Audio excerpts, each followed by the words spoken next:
we should all be having more meaningful conversations.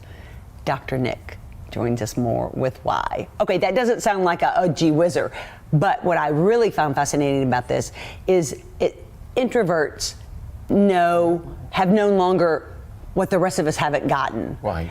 Which you think introverts wouldn't want to have real meaningful conversations because they're inward and you might be getting too close. I would think an introvert would like, oh, how are you doing? Nice weather today. But the research shows different. Well, yeah, my experience with introverts is they're not going to do small talk either.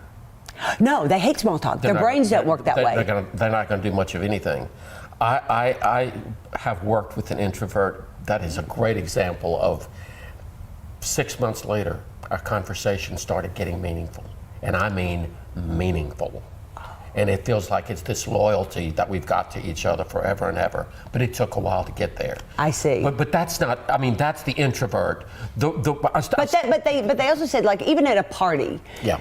And if you know someone's an introvert, and you can usually spot it, you can tell. To have a meaningful conversation, you can't say, oh, how are you? Da, da, da. Sure. You want to say, what's your story? What's your story? Tell me about the town you grew up. Tell me about the town you grew up. Why did you That's get into meaning in your line of work instead of what's your line of work? Right. Why did you choose this career? Or how many careers have you had? Ha ha ha. Because that too is breaking open the weather. What's the weather like? Right. Which is the perfect line sometimes for saying hello, but it just doesn't go into much meaning or purpose. But research shows that happy people have deeper conversations. Why is that? What's the connection there? Whitney, every time I try to tell myself that I'm unhappy, I remind myself how fortunate I am to have intimate experiences with people. And I don't mean sexual, I mean intimate in terms of conversations. Right, and not just your clients. No, meaningful, interesting. What I think draws us into that and makes us happier is that we're experiencing humanity. We're experiencing experiences, people's stories. We're getting a glimpse into their film. What was your favorite sport? Well, I didn't like basketball. I was a baseball man. And now you're moving into something that begins to get that other person thinking. Yes. About, I saw this movie and I just never could get into that. And then before you know it, you start talking about movies. And what kind of movies that you really, are into. It's not necessarily getting overly personal. That's what I was going to say. Where's that line? Yeah, there is a line. I mean, I always like to preface it, and I do it with most of the people, and I'm sure you've probably heard me say it. Mm-hmm. Tell me if I'm getting too personal, but I'm just curious about this. Tell me if I've crossed the line. Sometimes it's best for us to set it up so that we don't offend or push people away who are a little bit less prone.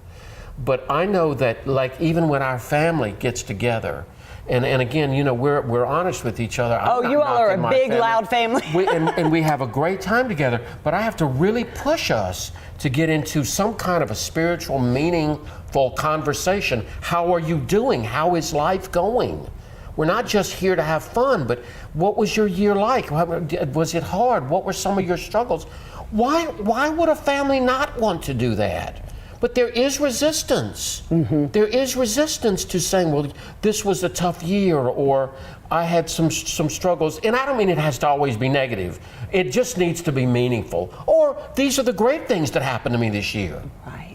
Right. Or these are the things that I'm learning about myself. I love the question, what are you battling right now? What are you battling? Because we all have struggles.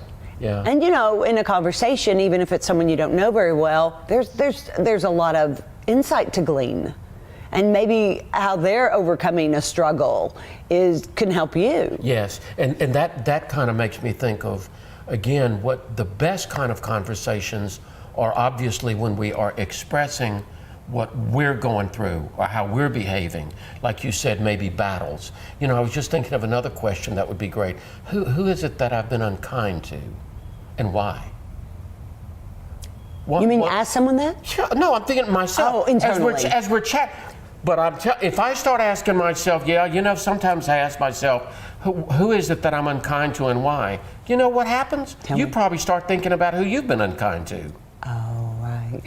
Then all of a sudden we've got a focus of, sometimes I'm not so kind. And everybody's suffering.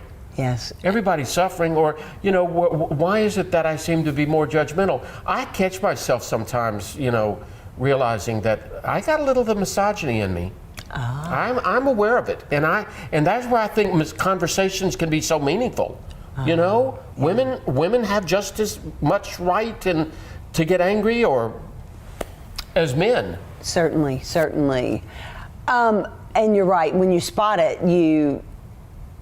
then you can redirect, right? Or then you can just work on it, or I don't know. How do you? Well, but remember, meaningful conversation is just that. It's conversation. It's dialogue. It's not giving closing arguments or pontificating or having the final word, right? It's conversation. So we might walk away from a conversation with more questions than answers. What doesn't that give meaning? Yes.